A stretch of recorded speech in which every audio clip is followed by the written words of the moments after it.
Hey, Yay! we're live. We're live. Welcome, everybody, to the latest episode of Vox Vomitus. I am your host, Jennifer Ann Gordon, the Kindle Award-winning author of Beautiful, Frightening, and Silent, as well as Pretty Ugly and the Hotel series. Joining me today, as always, is my Vox Vomitus vixen, Allison Martine, author of the Bourbon books, which includes the award-winning novel Dibs, Since September, and Move on Melinda.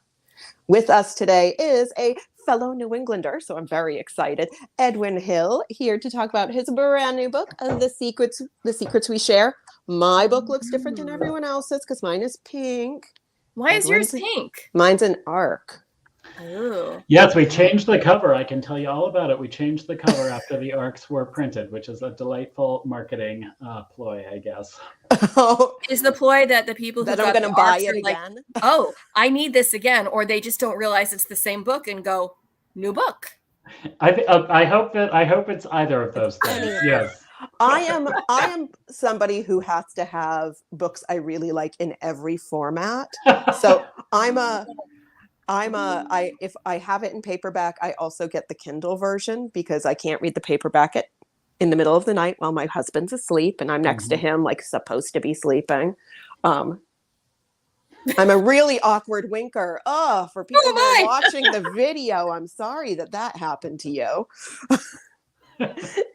So, Edwin, welcome. Tell our viewers and our listeners a little bit about yourself and then a little bit of spoiler-free info about The Secrets We Share. So my name's Edwin Hill. This is my fourth book. I've been writing for a few years now. I wrote a series of 3 books about a librarian named Hester Thursby who finds missing people. And this book that I just published is my first standalone. And it was really fun to, there's something really fun and freeing about writing a standalone, which I can chat a little bit about after having written a series. And it is about a Boston police detective who has a deep, dark secret. And she starts investigating a homicide, and there are some connections to her childhood secret that she begins to begin to unfold as the novel goes forward. Now, Edwin, you said this was a standalone, but you just mentioned a character whose name sounded oddly familiar. I didn't read that first series, so might there be some crossover? Is there an Edwin Hill expanded universe? Yes, you got it. Yeah.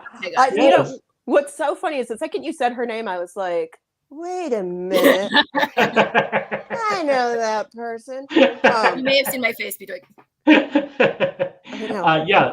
So one of the things I love is when authors do this. They take sort of either minor characters or secondary characters from one novel or a series, and they allow them to either expand into larger characters or become very minor characters. So I kind of did that with this novel with two different people.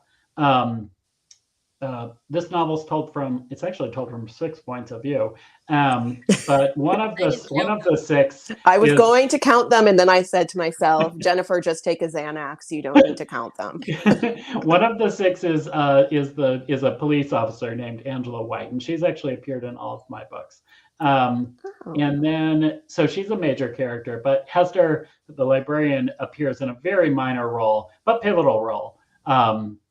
In this novel. I loved Hester. So what was funny when I was reading it, I was just like, oh, Hester should have her own series, not knowing that Hester has her own series. She indeed has her own series. Well, I feel like I know what I'm going to be downloading tonight. My favorite line or thing that happened that it has no spoilers involved is when Hester moves like a 6-foot iguana to get to where she needs to be in her kitchen. Like, it's just nothing. Like, I'll just move the iguana over here. Same as I would say, move the toaster out of the way. I'm going, Hester lives or move the child out of the way. Like, well, I don't put my children on the counter. Usually, don't they go there? I don't know. Mine only when they get up to places that they should, and then I remove them from the counter, not just slide them over. As someone who has owned and in the past quite a few pets at once, I really related to Hester. Oh yeah. So one of the big themes in the Hester Thursby series is that she has a longtime partner called Morgan, who's a veterinarian, And they're both like, they present as misanthropes, but they actually, when you look at their actions, it doesn't match their words. And so one of the things that they do in that series is they collect people, not in a creepy way, in like a really good way. So they invite not like people in their basement. They collect people in their basement. In They jars. invite people into their jars. homes, and they have a very large house with lots of places where people can live. And they also, since Morgan's a veterinarian, they also are constantly inviting animals into their house. In the last book of the Hester Thursby series, there are actually 7 named dogs. I love that. I was going to say Yes. there are some name dogs in this, but I don't remember any of Hester's dog being No, dogs being I named. There's purposely George didn't and name Rowdy, them. but Yeah. Or again, else then people like me would be like, I got to know more about these dogs. Jen's going to want each of these fictional dogs to have an Instagram account for her to have. That So, is true. I I'm get not very saying this is- excited when my famous Instagram pets comment back to me.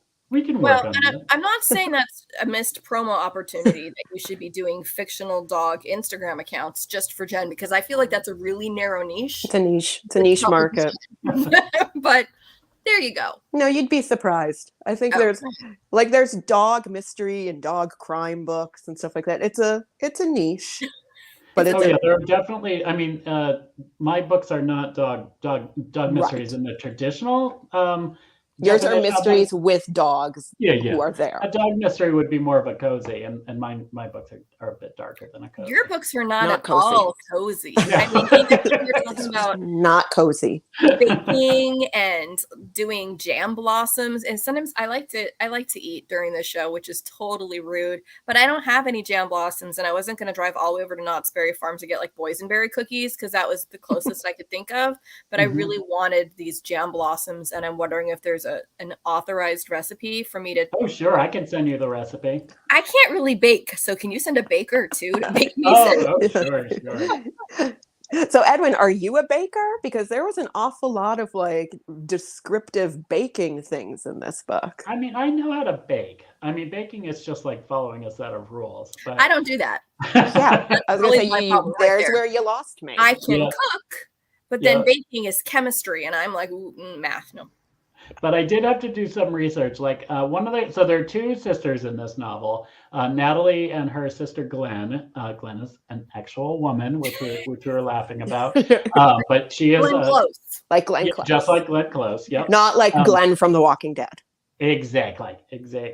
And so Natalie is a police detective, and Glenn is she's a very successful woman who decided to start a blog, and it sort of took off. And now she's just on the cusp. I love this idea of being on the cusp of fame, and what that means for like to be on the cusp of fame. Maybe because I've always been yearning for it myself. I know. But, You're talking to 2 people who are like, yeah, what would that be like? What would that be like? Can you tell me? I feel Anyways, I we're like so to imagine close. what it might be like. What is it? We're famous adjacent. We've talked to famous people, but that's not the same. Yes, not the Like, same at I have all. very famous friends. Does that count? No. Well, I was thinking, reading this book, I'm one of those readers who's always like, who would I be in this book? Like if I'm in this movie, and I'm a Natalie for sure, Natalie. And Allison, I totally thought of you as a Glenn because of the cooking and the eating. Yeah, and the children and all of that. But the children. And I was like the sloppy, had But way I'm too much A. vodka. still sloppy, B, still vodka. And the cookies for me, I made the mistake of letting my middle one know that the Pillsbury, I think it's the Pillsbury, the break and bake they're safe to eat raw. So she just helps herself to them. So half the time I don't even get to bake them because she's eaten the whole container before the oven's even on. So that's kind of my level of baking. You could have a blog about that and then become on the edge of fame. No. How about no? I liked Hester. How about that? But I don't have an iguana. Hester needs a Netflix TV series. I'm just going to go on the record with Do you know that. anyone we can talk to? Yeah, Sorry, Netflix, if you're listening. 1-800 No, Netflix. I think Hester would make a great TV series. You know who I want to? Did you watch Bridgerton? Yes. She does, me no. Well, I'm sorry I Bridgerton, said it like that. Who is the smart sister on Bridgerton? I don't know her name, but yes. The one with the dark hair. Yeah. You know, she's English because it's Bridgerton. That woman should play Hester Thursby. Does she need to have a British accent, or does she need to lose? No, she'd have to learn an American accent. Okay. Would she have to learn a Boston accent? Like, seriously. No. I wasn't picturing any of them with really strong accents, because I think like the one that had a strong Boston accent, you pointed out that she had it. So I felt like everybody else kind of talked more regionally central or regionally neutral. I didn't want to say normal, but you know what I mean. Like, it didn't sound like an early Matt Damon, Ben Affleck movie in my head. No. I mean, I would say, like, living here in Boston, I've lived in Boston for a good part of my life. Mm-hmm. Like, some people have it and some people don't. And you know it when people have it. Mm-hmm. Yeah. There's a blogger we listen to who has a very strong the accent. It's the khakis in my khakis, that kind of thing, and it's really, really thick. And sometimes it seems like he dials it up, and sometimes he dials it down based on how angry he is, like the Incredible Hulk, but with Bostonian accents. Yeah, well, both of my parents have it, so I don't think I have it. But you don't have it. You don't have it. I can put it on, but I'm not going to. Either way, but if I met you out here, I wouldn't be like, so where are you from? And raising an eyebrow, waiting for you to explain, why do you sound strange? Because you don't. You sound like Californians, but like without the total Californian, which I try to turn that off too. Sorry. Well, I lived out in California for many years, so I could have picked up some of that too. Something is playing on my end. I'm turning off all my I'm like, why? I don't even know where that's coming from, but I don't know where it's coming from because I have no other tabs open, so I don't know why that's happening. It's ghosts. It's my phone. My phone's in my lap. Seriously, I warned everybody yesterday. I turned it off. I warned everybody yesterday. I was on a new computer, and if anything weird happened technically, that it's my computer's fault. And now it's my phone trying to get attention, because I warned you my phone was going to be like, oh, everything else is going weird for you. Me next. It's my time to break. I thought I had somehow teleported myself to California because you were both talking about California. It could be. I don't know. So Edwin, how about accents? Let's go on. Thanks, go on from accents. Edwin, what was the process like? Okay, so you mentioned obviously you'd written a 3-book series that may or may not be done. We don't know. And then did you feel like an intense amount of freedom writing a standalone? Halfway through, did you think to yourself, should I make this a series? You know, that's a really good question, because I did write this. It's so interesting. When you write one of the fun things about writing a standalone after writing, when you write a series, you have to protect your core character. So in the series, there's Hester is a core character. Her partner Morgan's a core character. They have a kid named Kate. There's Angela. They have a dog named Waffles. Like nothing can happen to any of those characters. Waffles. Like, great name. We can't touch Waffles. All right, Waffles. Yeah, Waffles does not get named, but she does appear in this. Do you remember the Basset Hound? Yeah. The unnamed Basset Hound. That is Waffles. Waffles is basically the final girl. Yes. I didn't want to confuse the reader with too many dog names. But anyway, so when you write a series, you really have to protect your core characters. And so unless you do something really bold, like on Game of Thrones.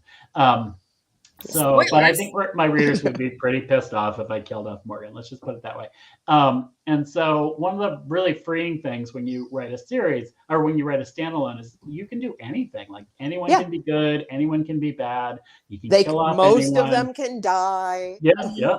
Any of them, all of them can die. None of y'all are safe. Yep. And so that was really freeing, actually, creatively. I mean, I did write this in a way. I mean, like, this could easily be spun off into a series. Natalie's a very compelling character.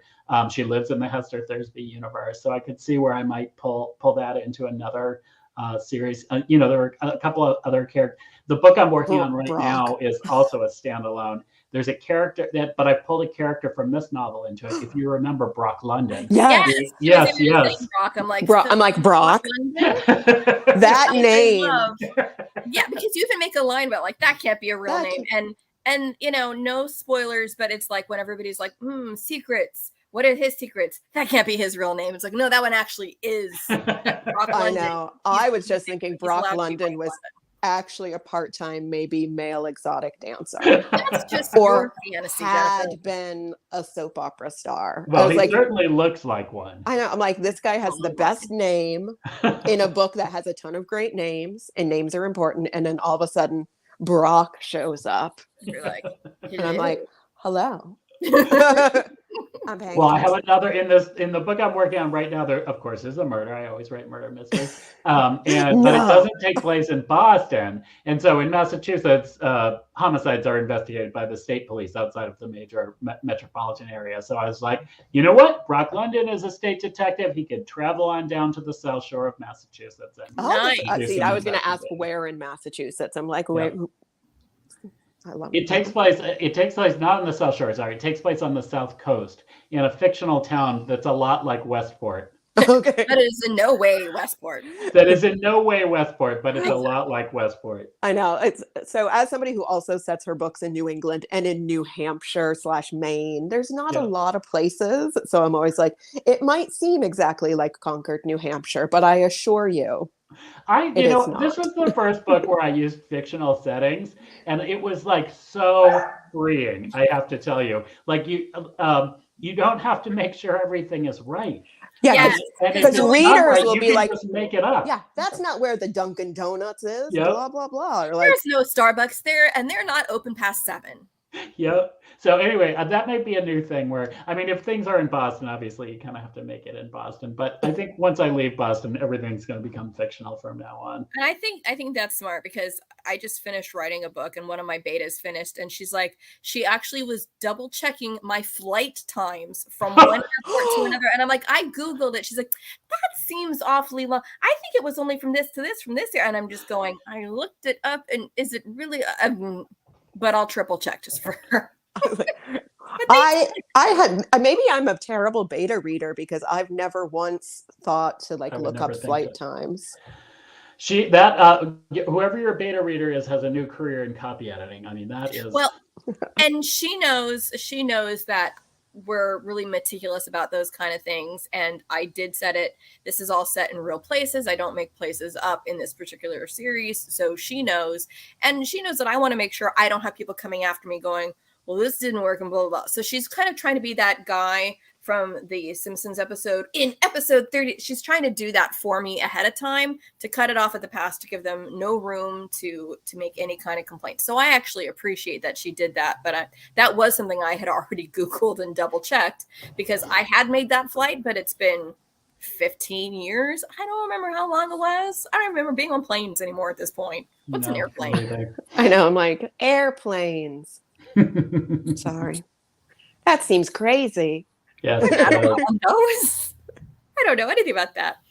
Well, Edwin, I loved the fact that you had some characters who had some pop culture loves, including kind of unexpected pop culture loves, because you have a child who's like, I like watching crime shows. Where did that idea come from? Do you know children who are like, I watch crime shows when mom's not looking? Or you just where did that come from? So was that you, Edwin? One of the characters in this novel is a 12-year-old named Mavis, and Mavis actually came to the writing process very late, and so I'm like, that's weird because she's a huge part of it. She is a huge part. It's fun. I was looking back at the sort of the timeline of writing this manuscript, and there was a lot of anxiety toward the end because I hadn't figured out a lot of things, and I really major things. And but one of the things that I hadn't figured out was that Mavis was even a character in it. Oh. And so I added this 12-year-old, and it was challenging for me because I don't know any 12-year-olds. I don't have any kids, and I have an 11-year-old you can borrow. Well, that's what I wound up doing. So I wound up going onto Facebook, and I was like, I'm writing about this 12-year-old, and I don't know what 12-year-olds do. Can people with 12-year-olds just give me a couple, like 1 or 2 activities that they do every day? And so a couple other than TikTok. Well, that was the one. I mean, like, I hate to tell you, I'm like, I'm so ignorant of this stuff. This author who I love named Joanna Schaffhausen, she has a 12-year-old. She wrote and she said they do TikTok all day long. Like, and I was like, okay. And then she said they get obsessed with things. And so I was like, okay, they just need to be. So that was all I needed as far as Mavis. So Mavis loves to watch CSI Miami. Yep. The Miami one. I will tell you, I did pull CSI Miami from myself because one time, I don't know what it was, but I was like going through a rough time at work or whatever. And when you go through a rough time, like, I don't know what you do. When I go through a rough time, like I'll dive into something dumb. And the thing I dove into that time was I dove into CSI Miami for whatever reason. And at one point after I'd watched the entire series, which of course is like 13 years worth of. That's not an easy. That's not a short. No. I like added up just how much CSI Miami I had spent my time watching.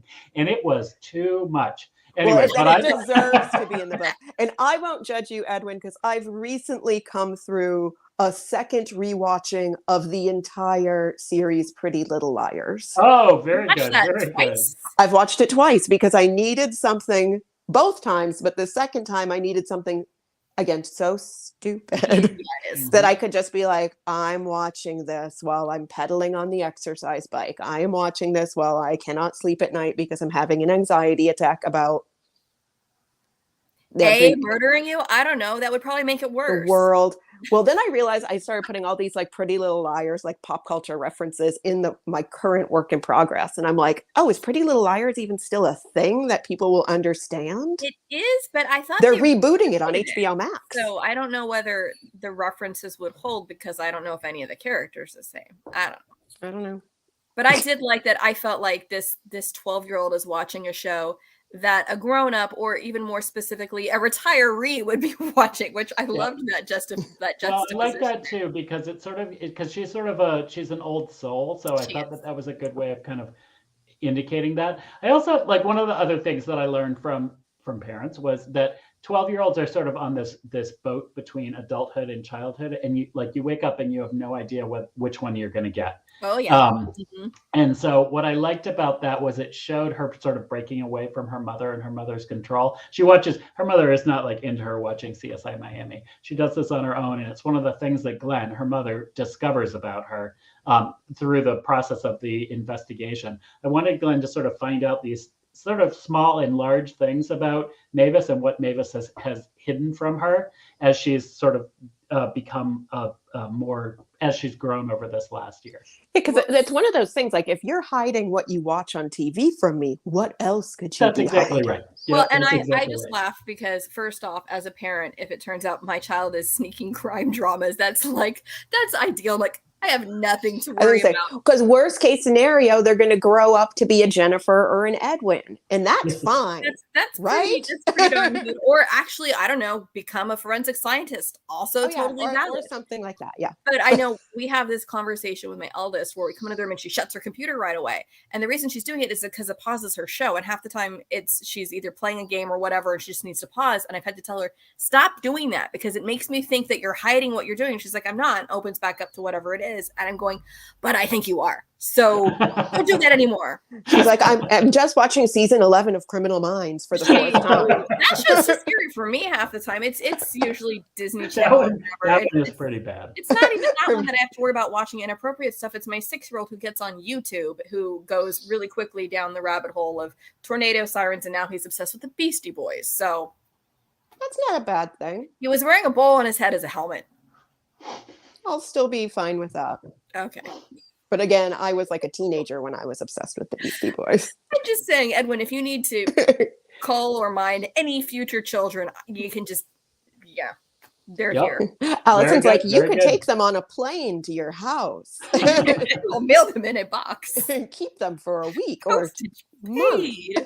I love them very much. I do. They're being watched right now by my mother-in-law, so you don't hear any screaming. So, Edwin, once Mavis popped into your head and she became a person, how did you have to do a complete rewrite to get her like obviously like jammed into the book, or did you Jam blossomed.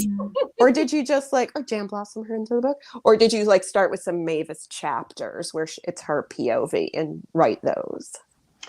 I go through this process with my novels where I usually have way too many characters, and I start to consolidate the characters into more than one person, or into more than one person into a single character. Yeah. I do this like I should learn from my mistakes at this point.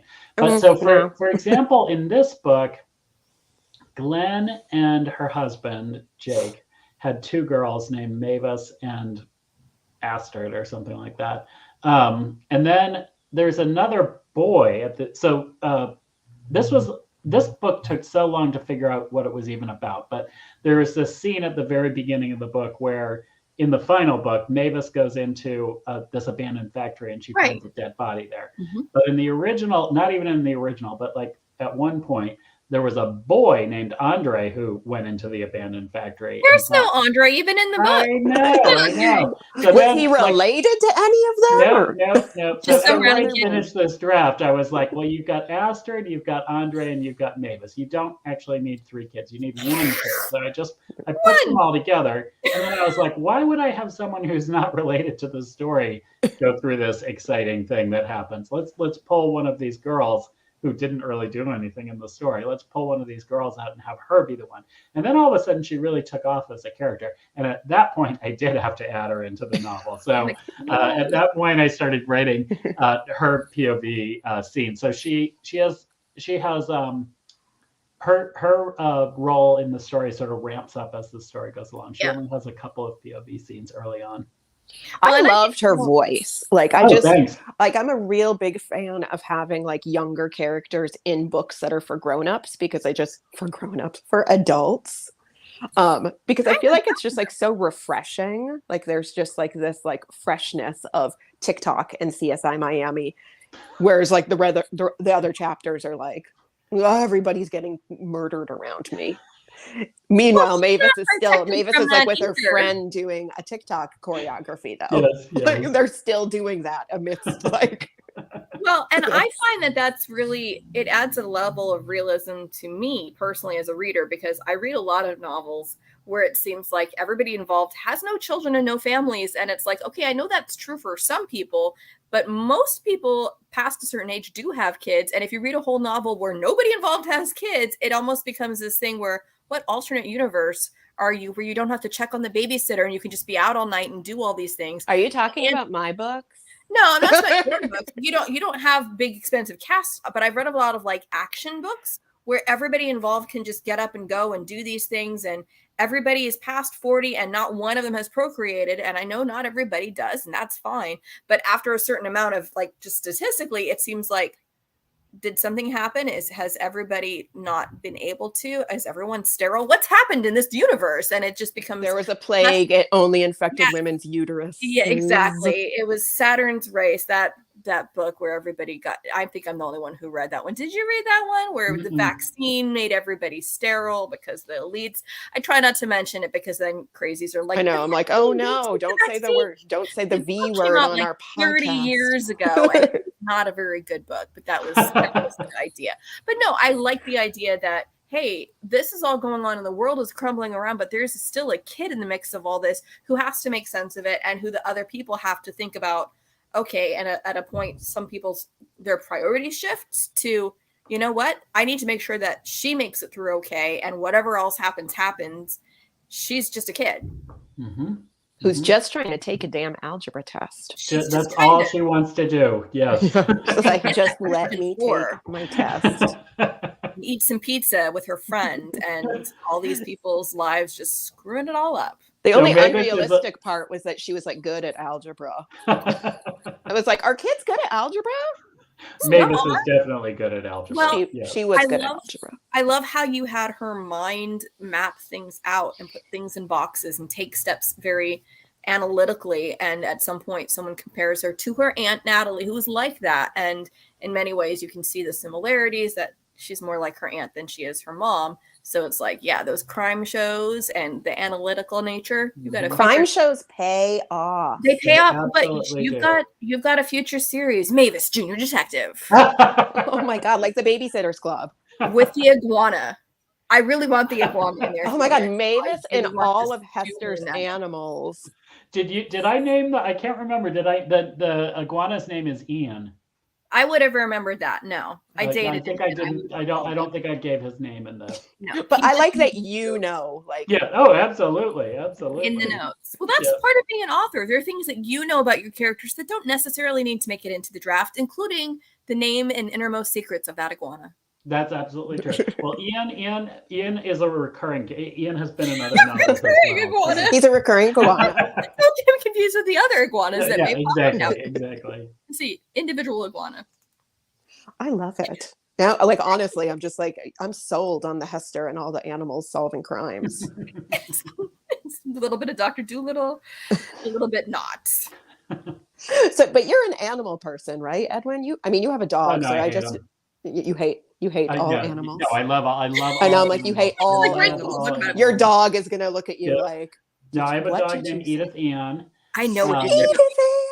Yes, you can follow her on Instagram. Edith Shut Ann up, Lab. does she? Are you sure she's not already following her on Instagram? She probably is.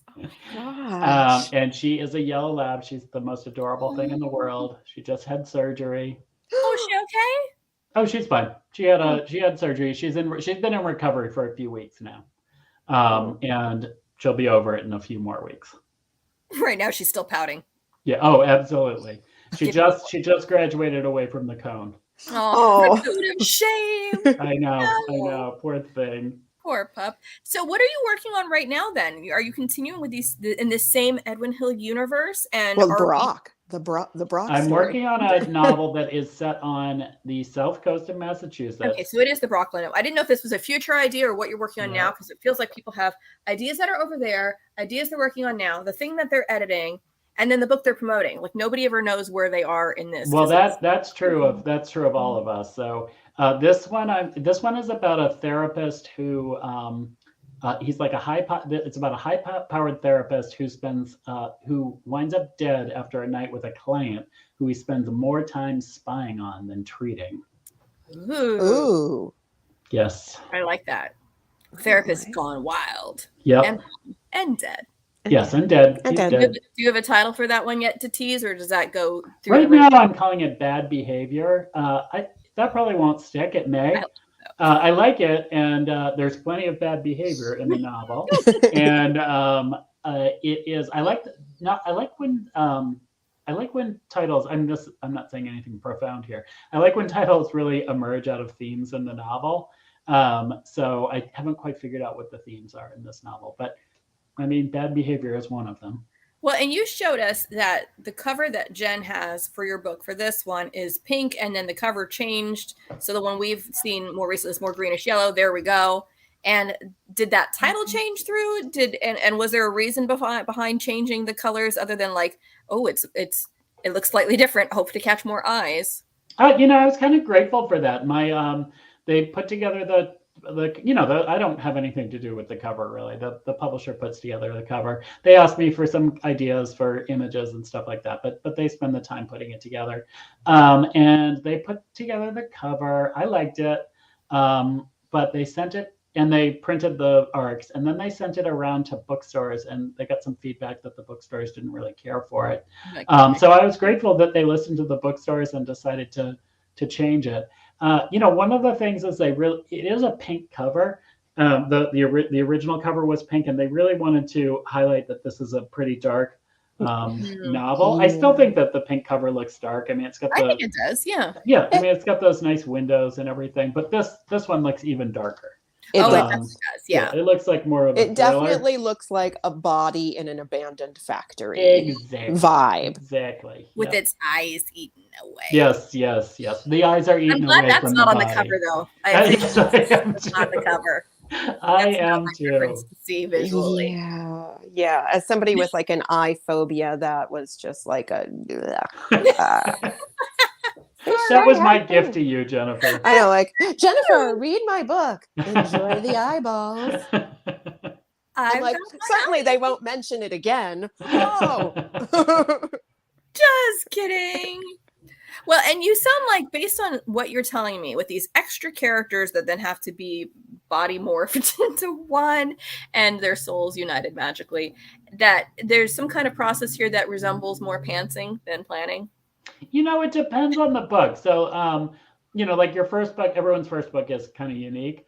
My second book, I had a very big job at the time, and I was on a deadline for the first time in my life, which I think for a lot of authors, second-time authors, it's really surprising to have a deadline. And so that one, just because I was working so much, and I really had to stay on schedule. And so with that one, I had a deadline like a daily, a weekly, and a monthly deadline that I set myself. I had the daily. I'm like, that's probably imposed by yourself and not somebody else going, Edwin, 500 words. Yeah, that was definitely imposed by me. And so I worked on that, and I really had to follow an outline. My third novel was sort of a hybrid, I would say, between pantsing and plotting. This one, I don't know if it was the pandemic. This was the book I wrote during the pandemic, and I was like all of us, I was having trouble concentrating. But I started, when I wrote my original, you'll laugh, when I wrote my original proposal, the book was about a couple who ran a elite private school in New Hampshire. Oh. Yeah, sounds like you have another book you could write there, because they didn't survive. They didn't survive. And then so that wasn't working, so I decided to try something else, and I wrote my editor, and he was like, okay. Like, I was really looking forward to those people getting killed at the private school in New Hampshire. What happened to the other one? Bloody little uniforms. Yeah, I know. Everybody loves a good private school murder, though. They really do. That is absolutely true. Yeah. Is that dark academia, or is that something else? That's dark academia. I didn't know if that's what that meant or not. Well, like, it's a loose category. I love. There's something so fun about sort of that closed community of an elite school like that. There's something fun about placing a sort of a community within another community, the way you would do with a school like that. So I might go back to that one at another time. So anyway, the story just kept morphing and morphing and morphing until finally I kind of landed on these two sisters, and sort of this thing that was sort of driving them. There we are. There's our book. Yeah. Well, that's awesome. That's awesome. And yeah, that's what happens. This is why our show is fake Latin for word vomit, because we talk about how the hell did we get here? Because we all start one place and then we end up with a completely different book, and then you just have to tell your people about that. It's not what I pitched you. Well, sometimes I feel like books come and they're kind of this coherent thing, and they just have to be realized on paper. And other times you have to just kind of work through it.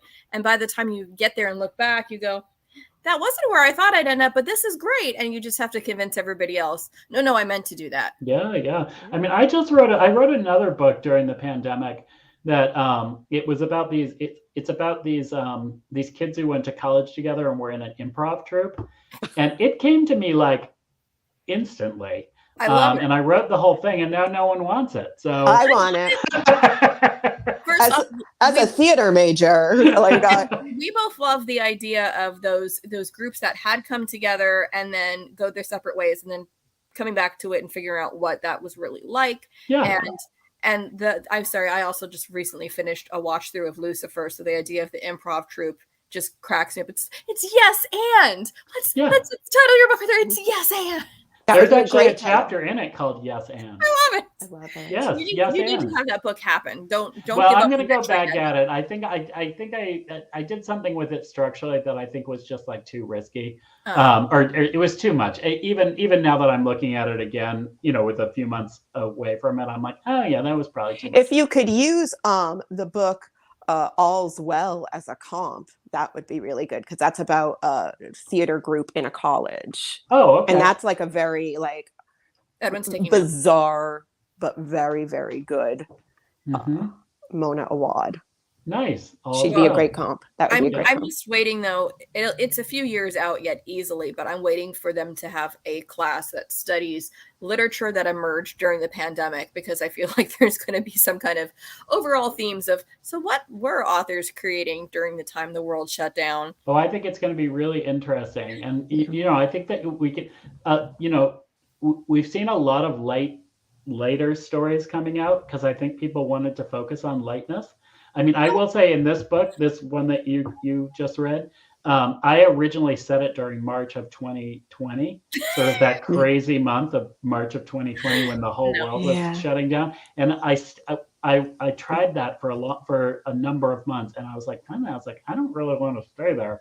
So I wound up changing the timeline into a sort of a non-defined time. Yes, I appreciated the non-defined time. Yeah. I was just like, oh, it's just the general now-ish. Yeah, exactly. There is a reference to, there's like one single reference to the pandemic. Someone is wearing like sweatpants on the bottom and business on top. Yeah. But that's the only reference to the pandemic. Yeah, I think in my current work in progress, I don't mention the pandemic at all, but I do mention the phrase Zoom and gloom.